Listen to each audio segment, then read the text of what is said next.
Fala aí pessoal, tudo beleza? Meu nome é Rodolfo Moreira e estamos iniciando mais um curso aqui no YouTube, que é um curso focado em engenharia de dados. A ideia desse curso vai ser entender as principais linguagens que a gente trabalha para fazer a nossa ingestão, manipulação e entrega dos dados, também conhecendo essa ferramenta que multiuso, que é um Data Lake House, que nos ajuda no dia a dia, que é o Databricks, uma ferramenta bem importante, bem legal, que cada vez mais tem ganhado mercado e a gente já tem uma série de empresas ali que exclusivamente seus data lakes são criados ali em cima do Databricks. Ele é uma ferramenta bem bacana que vai nos permitir trabalhar com todas essas linguagens que eu citei de uma forma bem prática. Basicamente, através de um Jupyter Notebook, de uma linha de código ali, a gente vai conseguir trabalhar entre todas essas plataformas. E eu estou fazendo um anúncio do meu primeiro curso, além do YouTube. Vocês sabem que aqui no YouTube eu tenho uma série de cursos abertos e gratuitos, e dentro da minha plataforma também tenho cursos gratuitos com certificado.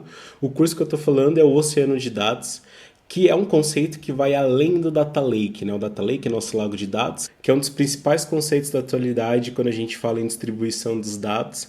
Com o Data Lake, a gente cria uma série de camadas e, de acordo com cada camada, a gente tem uma categorização dos dados, a gente tem uma preciosidade dos dados. E quando a gente fala de um oceano de dados, é quando, além da parte técnica, a gente cria esse Data Lake pensando em nossas unidades de negócio.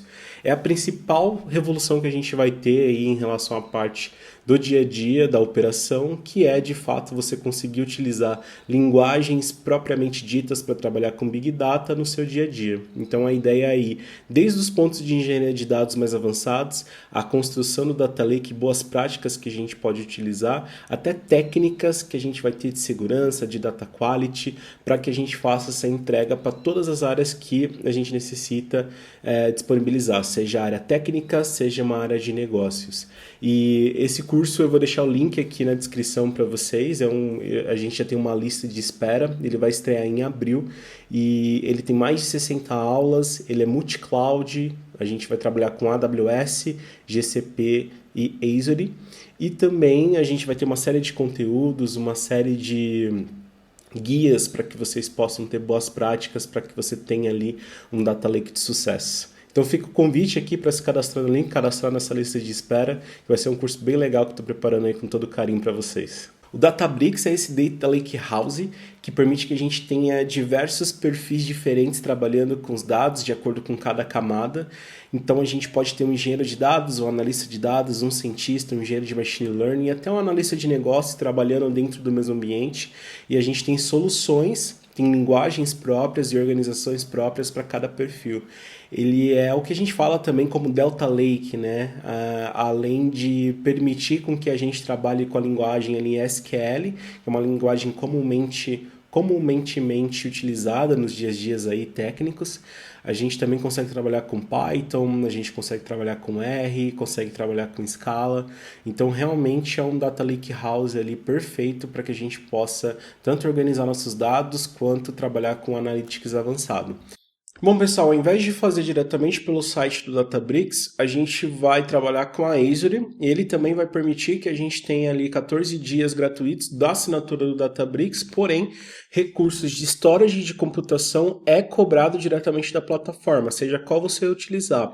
Você pode utilizar tanto a GCP quanto a AWS ou a Azure normal. Então, como a gente vai criar aqui, vai pegar o trial de 14 dias, a gente vai ter $200 de crédito da Azure ali, vai ser o suficiente para a gente testar todos os recursos. A gente vai clicar aqui em início gratuito, a gente vai criar uma nova conta, tá? Importante que você não tenha nenhuma conta aqui na Azure e não tenha cadastrado, utilizado o trial em nenhum momento, tá? Isso é importante ter em mente, senão ele não vai conseguir cadastrar. Vou clicar em criar uma. Bom, pessoal, depois que você faz o cadastro e você consegue ali estar utilizando tanto a conta inicial, no período free ou não, essa é a página inicial aqui da Microsoft Azure, o nosso portal Azure ou Azure, como você preferir chamar. E a gente vai procurar aqui, né? Já que aqui já está aparecendo para mim porque foi um dos primeiros que eu procurei, mas você pode vir aqui e pesquisar como Databricks. Quando você acessa a página do Databricks, Vou automaticamente... Pode ser que apareça alguns erros aqui, tá? Como a conta é nova, pode ser que algumas coisas apareçam aqui, alguns alertas, então não se preocupem com isso. Basta a gente clicar aqui em criar. Ele sempre dá algumas opções para que a gente crie a nosso Databricks, tá? Mas primeiro a gente tem que selecionar a assinatura. A gente está com a Azure Subscription 1, que é quando a gente cria a conta. E o grupo de recurso ainda não é existente, então vou criar aqui com o nome de Databricks. E o nome do nosso workspace, né, que é o workspace inicial que a gente vai utilizar, vou colocar como dados. A gente pode deixar a região como West US. E aqui o tipo de preço, né, como eu falei daqueles 14 dias gratuitos, a gente pode selecionar aqui diretamente. Um ponto que é importante quando a gente fala aqui dos dias gratuitos, né, e até nas divisões do tipo de preço que a gente está utilizando aqui. O Standard, ele é basicamente como se fosse um ambiente de desenvolvimento, um ambiente dev. Ele reduz uma série de opções que a gente tem para trabalhar com o Azure Databricks aqui dentro do nosso portal, dentro do Azure. E o Premium, ele já dá mais controle de acesso, ele ajuda ali na parte de escalabilidade também, ele permite ter um controle maior. Então, sempre quando você estiver criando ali um Databricks, principalmente para perfis produtivos, para uma produção, é interessante você saber essas duas visões. Obviamente, o Premium é mais caro, mas porém ele traz mais recursos ali para a gente utilizar. A nossa avaliação é uma avaliação Premium.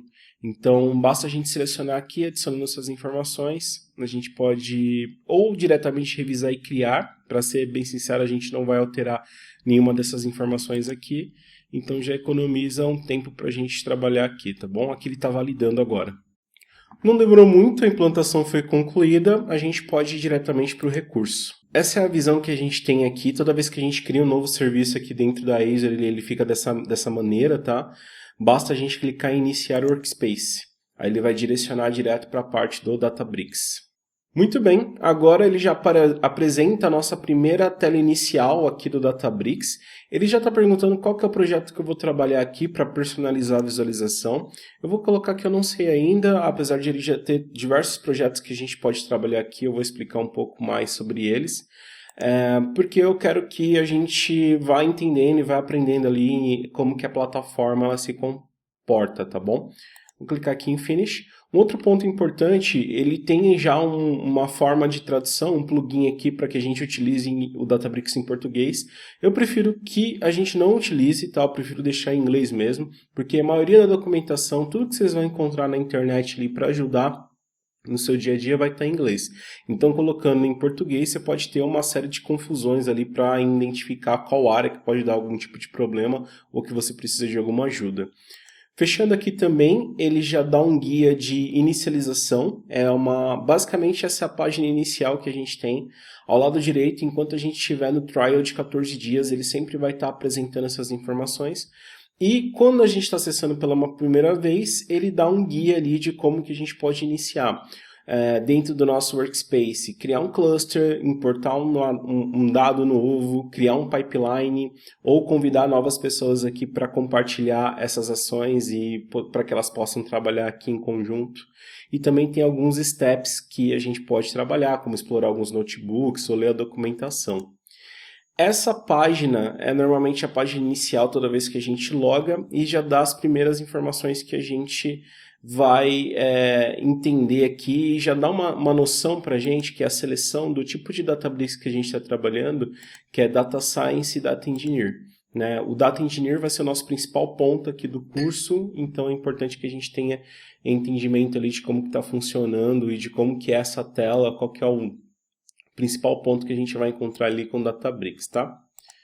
O primeiro ponto aqui, como que o Databricks funciona, né? Ele, basicamente, a gente pode iniciar trabalhando com o notebook, tá?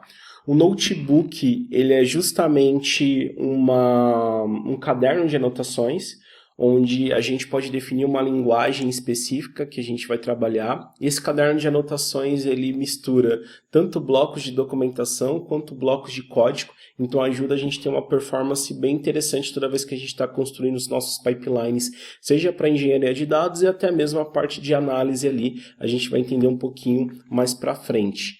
O Databricks, ele é uma ferramenta, é um Data Lake House que trabalha por baixo dos panos junto com o Spark. E através da API do Spark que a gente utiliza para ter esse primeiro contato, de ter uma computação paralelizada, a gente pode trabalhar com as linguagens Python, SQL, Scala e R. Então, quando a gente fala de um Delta Lake, de um Data Lake House, essa é uma maneira bem interessante de a gente lidar, que é poder colocar diversos perfis trabalhando com os dados ao mesmo tempo, né? Então, seja um engenheiro de dados, um analista de dados, um cientista de dados que gosta de trabalhar mais com Python, um cientista de dados que gosta de trabalhar mais com R, então a gente tem uma boa flexibilidade aqui. Eu ainda não consigo criar um notebook porque eu estou sem cluster, a gente vai criar um cluster aqui básico para ter uma ideia de como que é o funcionamento. Eu vou fechar essa tela em específico. E passando aqui o Workspace, tudo que a gente gera, tudo que a gente trabalha aqui dentro do Databricks, ele vai sendo salvo dentro do seu Workspace. E esse Workspace de trabalho também apresenta ali todos os usuários que você fazer o convite para que trabalhem aqui dentro da sua operação. Toda vez que você cria um notebook, ele vai salvar automaticamente. Você pode criar pastas e subpastas para ter uma organização aqui dentro do seu Workspace e dessa forma você consegue manter uma visão legal, manter uma organização dos seus dados. Então, você não tem a necessidade de ficar salvando toda hora. Tudo que você cria, todo notebook que você criar aqui, ele já vai deixando ali separadinho na sua pastinha. A gente tem a possibilidade também de trabalhar com repositórios.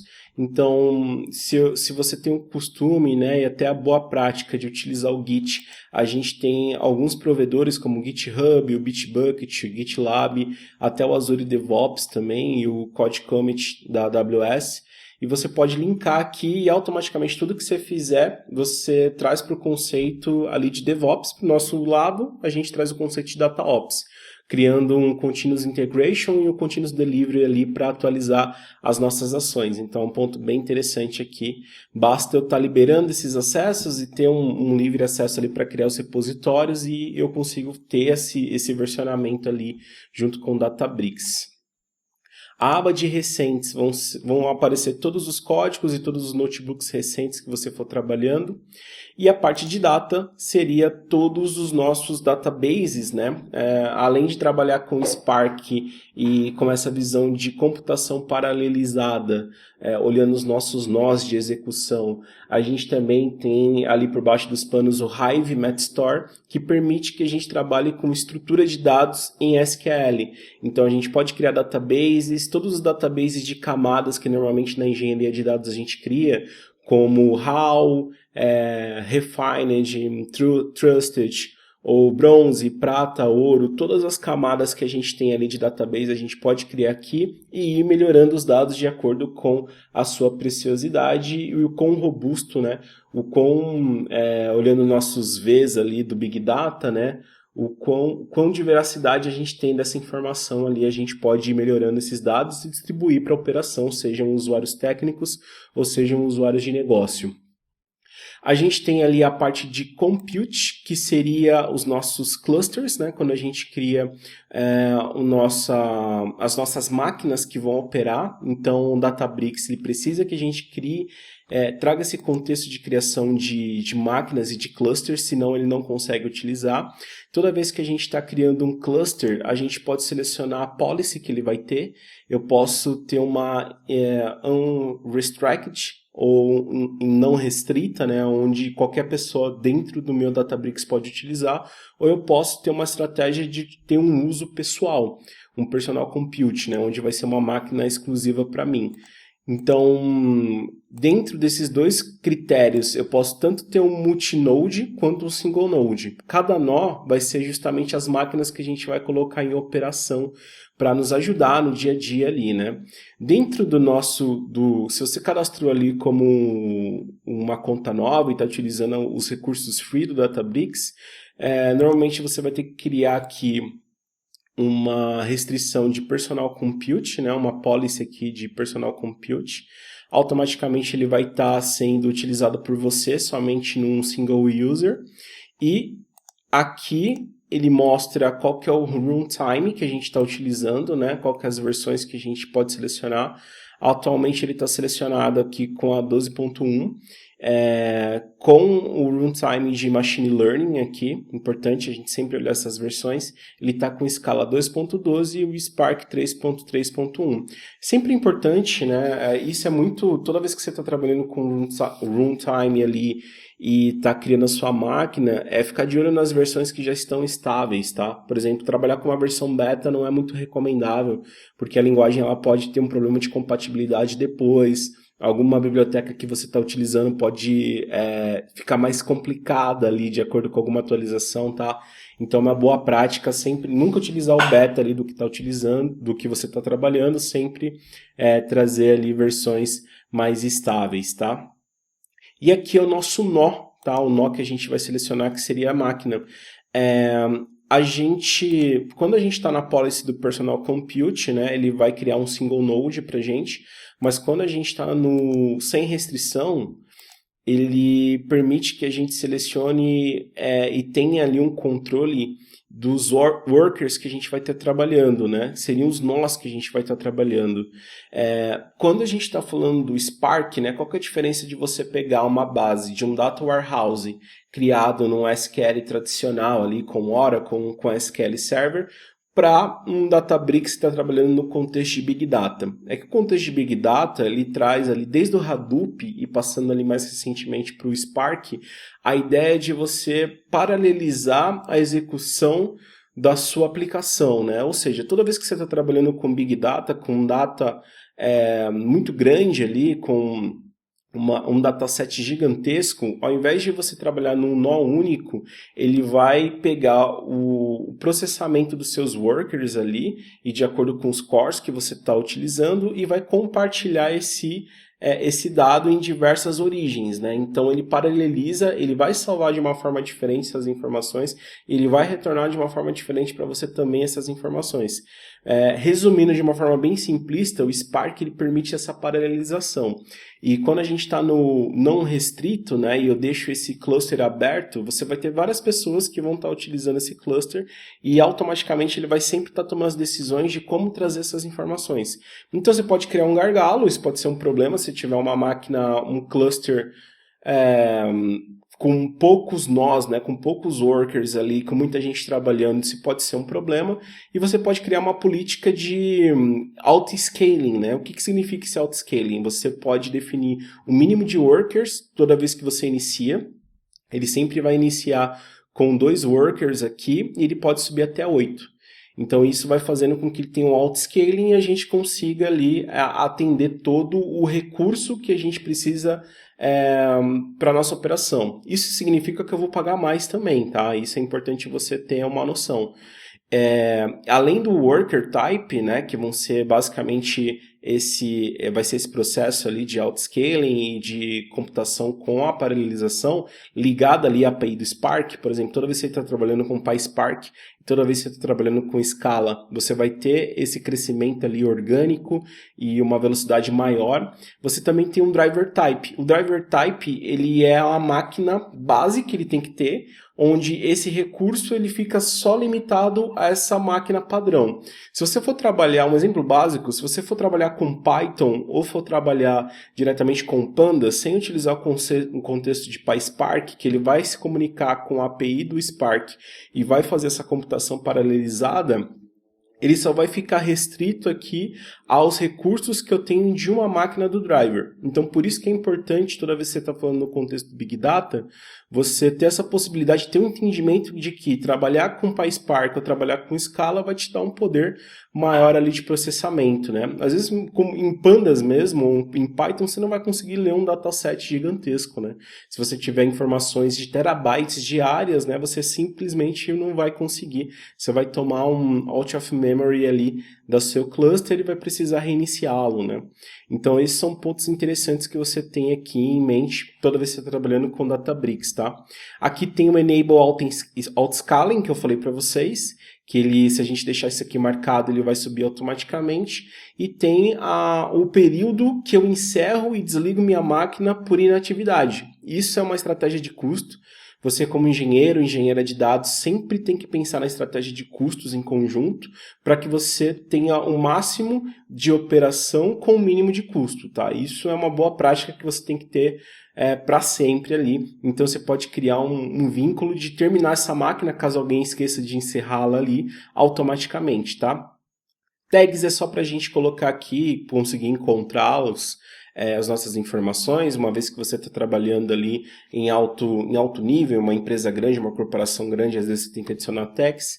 E no Advanced Options são algumas informações que a gente pode colocar no cluster, algumas configurações de ambientes aqui, a gente não vai mexer nesse momento, tá? Voltando aqui, a gente vai deixar como Personal Compute, tá? E a gente vai ter um acesso padrão, esse daqui, trabalhando com esses cores, né? Toda vez que você está executando essa computação paralelizada, ele vai sempre estar atuando em cima dos cores, não necessariamente ali com a parte da memória, né? Então isso aqui já vai ajudar bastante a gente. Eu vou colocar para ele desligar depois de 60 minutos de atividade, mas eu vou ter o costume aqui de sempre parar aqui para economizar recursos. E eu vou deixar a máquina de propósito geral, né? Vocês podem ver aqui que tem uma série de máquinas que a gente pode utilizar, o tipo de nó aqui. Eu vou deixar de propósito geral, que é a máquina menor ali que a gente tem para operação. Eu já vou clicar aqui para criar o cluster, tá? Enquanto a gente vai vendo as outras características do Databricks. Bom, por último aqui, não menos importante, a gente tem o Workflows. Essa é a parte, a gente pode falar que é a parte de automatização ou a parte de orquestração. A gente tem outras ferramentas que nos ajudam a orquestrar, como o próprio Airflow, se a gente for para o open source, ou a gente pode falar diretamente do Data Factory, se a gente trazer a ferramenta como self-service, né, que é uma ferramenta muito boa, que tem um Airflow ali por trás, ali, que é uma ferramenta da Microsoft, né, o Data Factory, não o Airflow. O Airflow é um open source ali. O Airbnb levou para a comunidade o conceito do Airflow, né, para a gente ter uma configuração. Mas o Workflow que a gente trabalha aqui, ele é a possibilidade da gente criar jobs que iniciam em determinada agenda que a gente estruturar, que a gente configurar. Então, é a possibilidade da gente ter schedules, né? De ter agendas específicas para execuções de notebooks, execuções de scripts aqui. Então, isso é muito importante, né? Se eu vou buscar os dados dentro de uma fonte diferente, eu consigo criar aqui por esse workflow, ele automaticamente vai bater nessa fonte, trazer as informações para a gente. Eu posso lá fazer um notebook com toda essa configuração ali, com PySpark, e pedir para ele executar todos os dias às 5 da manhã. Então, quando os nossos usuários chegarem, a gente já vai ter esses dados extraídos e eu posso criar de fato um pipeline workflow até ter uma base ali mais limpa e ele vai fazer automaticamente, né? Ele vai fazer numa sequência. Ele tem um drag and drop aqui que nos ajuda a criar esse fluxo e a gente vai setando esses fluxos, adicionando os notebooks, adicionando as ações que a gente pode utilizar. Então o workflow ali, ele permite a gente trabalhar com esse contexto de automatização de jobs, tá? Dito isso, né, eu vou voltar aqui para o Compute para ver como que está sendo a criação do nosso cluster aqui, deixar ele aberto, tá? Para a gente ir acompanhando. Além disso, né, além da parte da gestão de clusters que a gente tem, além da parte do workflow, nós temos também a possibilidade de trabalhar com o MLOps. A gente falou bastante de DataOps aqui, falou um pouco de DataOps, mas a gente pode trabalhar com MLOps, que seria o contexto da gente criar versões de homologação e produção para os nossos modelos de Machine Learning, mais ligado ali à engenharia de Machine Learning de fato, né, uma profissão ali um pouco diferente, mas a gente tem esse recurso que é bem interessante aqui do Databricks e a gente também tem a possibilidade de criar dashboards com o Databricks, tá? Para todas as pessoas que estão no Databricks, elas podem acessar algumas dashboards de acordo com as características de negócio que a gente precisa. Então a gente pode fazer ali um job que gera uma dashboard todo dia com algumas informações, a gente consegue fazer aqui no Databricks também, tá? Bom, esperar o nosso cluster iniciar e a gente vai ver ali como é que funciona o notebook, né? Que eu falei para vocês que é uma junção da documentação com a parte de código, né? Ele já acabou de criar e já está com o running aqui para gente. Basta eu voltar aqui no meu menu, clicar em New e eu vou clicar em Notebook, vou colocar como teste, e eu vou selecionar a linguagem padrão como Python, tá? O cluster já está como o meu cluster padrão aqui, vou clicar em criar.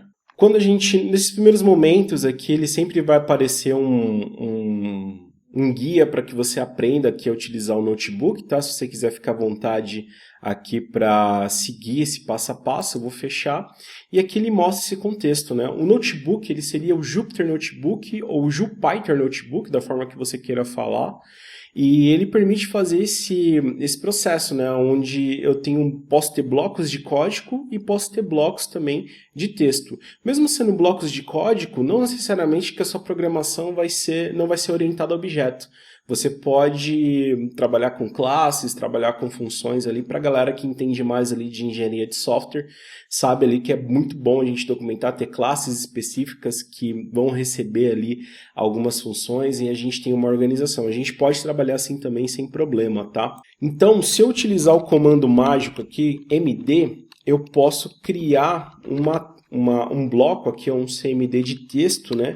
E utilizando aqui o hash, né, o jogo da velha, eu posso fazer um trabalho de titling, que é bem utilizado no contexto de ciência de dados e análise de dados, né? Mas é importante para a gente como engenharia também. Então eu posso colocar como teste. Automaticamente ele vai ter um bloco de texto aqui, e aqui do lado esquerdo superior eu tenho o Table of Contents, que ele vai me mostrando o handling aqui que eu vou utilizando, né? Abrindo um novo bloco, ele sempre abre um bloco com o tipo de linguagem que eu deixei previamente selecionada quando eu estava criando o notebook. Então eu posso criar aqui uma variável Python, né, que recebe 5, e posso dar um print aqui nele especificamente, né? Ele já mostra pra gente aqui toda essa parte do bloco em Python. Se eu quiser utilizar o SQL aqui, que é uma das funções que eu posso trazer, se eu quero fazer uma análise no meio do meu notebook aqui ou fazer algum teste rápido, basta colocar o comando mágico SQL. E eu ainda não tenho nenhuma base, a não ser a default que tem do próprio Databricks. Eu posso dar um show databases aqui. E ele vai mostrar todas as bases que eu tenho cadastrada dentro do meu sistema, tá? Da mesma forma, também eu tenho a facilidade de utilizar Scala, com o comando mágico Scala. O Scala é uma linguagem ali mais próxima do Java, né? A gente vai ver um pouquinho mais sobre ela mais para frente. E eu vou definir uma variável teste aqui, que ela vai receber o valor 5, e depois eu vou trazer o teste novamente. E eu também tenho um bloco de código com Scala, tá? E da mesma forma que eu fiz o handling ali com com MD, eu posso abrir um novo MD aqui e dar uma documentada, né? Sem necessariamente fazer o handling, mas eu posso trabalhar aqui com HTML se eu quiser, né? Então eu tenho uma facilidade até de trabalhar com LaTeX aqui, com algumas funções do LaTeX eu também consigo utilizar.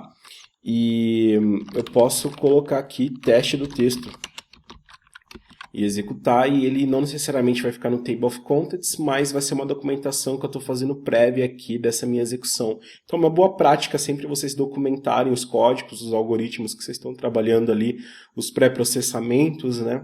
Para que a gente mantenha ali essa convenção para novas pessoas que vão utilizar o nosso Databricks. Beleza? Aqui do lado esquerdo a gente tem alguns menus aqui que nos ajudam, né? Novo notebook, dar um rename, mover para uma pasta. Eu posso utilizar o DBFS, que seria um storage específico do Databricks que eu posso trazer informações, né? A gente vai ver muita dessas informações, muitas dessas características aqui ao longo do curso. Eu posso rodar todas as celas, né? Dar um run all por aqui, ou eu posso executar aqui diretamente. Eu tenho a possibilidade de mudar o cluster, aqui atualmente só tem um cluster, né?